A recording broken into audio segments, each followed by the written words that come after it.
Hey guys, David here, and today we're going to be taking a look at this brand new Lionel Santa Fe Sd40t-2 locomotive. Firstly, I'd like to mention that this is actually my first Lionel Legacy equipped locomotive, and I very much enjoyed it. I'll get into that later though. Now I said that this locomotive is a Sd40t-2. What exactly is that? The Sd40t-2, sometimes nicknamed a tunnel motor, is a locomotive produced by EMD for the Southern Pacific, Rio Grande, and Union Pacific Railroads.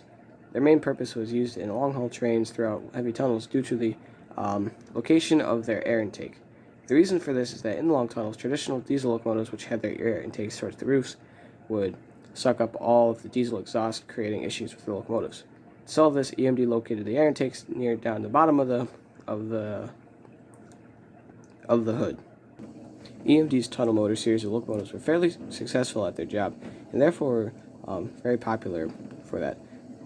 Due to this, many different railroads have used them over the years. Lionel's history with the Sd40t-2 tunnel motor dates back to the mid-2000s, in which they've cataloged it many times since then. The most recent catalog outing of these engines dating back to the Lionel Volume 2 catalog for 2022, in which this engine was a part of. This engine features the variety of standard legacy Lionel features, including smoke units, two flywheel motors, legacy rail sounds, and many different separately applied details, as well as many different ways to operate this locomotive, including TMCC, legacy, conventional, or with the Line Chief Bluetooth app. Here you can see the pilot of the locomotive, which features a plow, the operating electric coupler, as well as some brake line detailings and other grab irons and various detailed parts. Here at the cab of the locomotive, you see various great details, including marker lights, brake wheels, the separately applied wipers to the windshields, nameplate, number boards, headlights, as well as other details. Here you can see the front of the locomotive with the Santa Fe logo straight across it. Down by the front truck, you can see some great detailing of air piping and various compressors and details. And on the left, you can see an F indicating that it's the front of the locomotive, as well as a placard, which adds some great detail to the engine. Here at the side of the cab, you can see some nice molded-on details, which include details such as sunshades, the opening cab windows, as well as the road number 5215.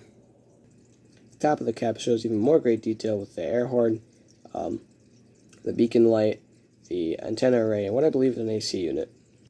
The fuel tank of the locomotive is modestly detailed, but does show painted details for the fuel cutoff switch, as well as the fuel level indicators.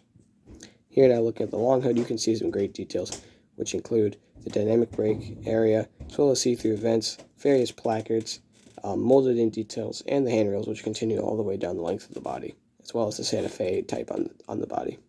The top of the locomotive shows some details for the locomotive exhaust, as well as the dynamic brake fans, and separately applied lift rings. The rear of the locomotive shows one of the most characteristic features of the tunnel motors, which is this unique air intake array. Here at the bottom of the hood, there's another see-through vent which shows some wires and things inside, but it's not that noticeable in operation. The rear end of these locomotives are very interesting as they feature a very boxy design. As you can see, the continued handrails, as well as the chain attached to them, up along the back of the load are separately applied grab irons, as well as two marker lights and the rear end headlights. The reverse side of the locomotive shows much of the same detail minus the dynamic brake housings. Like I said before, this engine was cataloged in Lionel's 2022 Volume 2 catalog.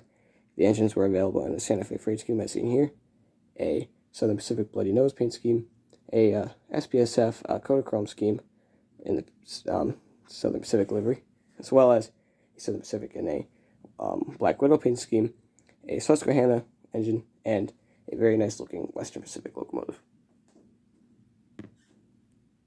Overall, I'm very happy with this locomotive and very impressed with the level of detail. I would love to add more Lionel Legacy locomotives to the collection, despite the cost. If you'd like to see more videos like this, please subscribe. If you like this video, please hit the like button. Thanks for watching. I'm David.